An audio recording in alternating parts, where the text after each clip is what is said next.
here is today's word of blessings for you. Psalm 107:21-30. Let them give thanks to the Lord for his unfailing love and his wonderful deeds for mankind. Let them sacrifice thank offerings and tell of his works with songs of joy.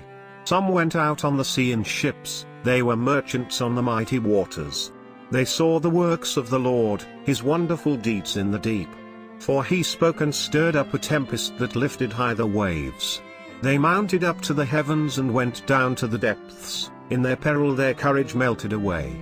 They reeled and staggered like drunkards, they were at their wits' end. Then they cried out to the Lord in their trouble, and he brought them out of their distress. He stilled the storm to a whisper, the waves of the sea were hushed. They were glad when it grew calm, and he guided them to their desired haven. Today's title is Thank God at the Sea of Storm. One of the major differences between Christianity and other religions lies in the role of thanksgiving. For most religions, people are obligated to satisfy what their gods require to earn the favor of their gods. But in Christianity, God first gives salvation and other favors to the people who fundamentally do not deserve God's favor.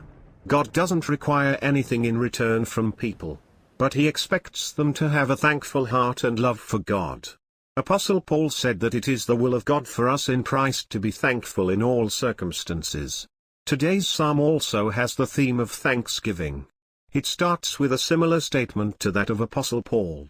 Verse 21-22 says, Let them give thanks to the Lord for his unfailing love and his wonderful deeds for mankind. Let them sacrifice thank offerings and tell of his works with songs of joy. But it goes on to show a dramatic example of God's salvation for which we should be thankful. It shows what happened to some merchants who went out on the sea in ships. The ship must have sailed out in fine weather.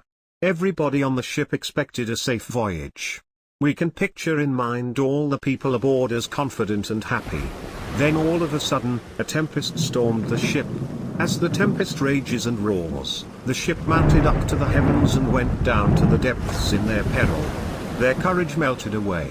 This may sound so dramatic, but a friend of mine who went through a tempest on the sea told me that this is exactly what he went through at sea. My friend said they indeed reeled and staggered like drunkards, they were at their wits' end. Here we see merchants became totally powerless before the powerful storm. There is nothing they can do but to cry out to God. What do you think? Did you ever go through a storm like this? I am sure we all did one way or other. This seafaring experience may look dramatic, but I believe this sudden stormy scene realistically depicts our life, which we often describe as the sea of agony. In the sea of life, the exact same storm either lurks beneath us or hits us. If it is quiet and peaceful, it is God's grace. If it rages and roars suddenly, there is nothing we can do but cry out to God. But thank God. When we cry out to God, he stills the storm to a whisper. The waves of the sea will be hushed. He guides us to the haven that we desired. Isn't this amazing? Yes, it is awesome. So what can you do to such an awesome God and amazing salvation? Indeed, nothing but to give thanks and tell of his great works. How is your life going at the sea of storms? How thankful are you for God who holds it down or stills it?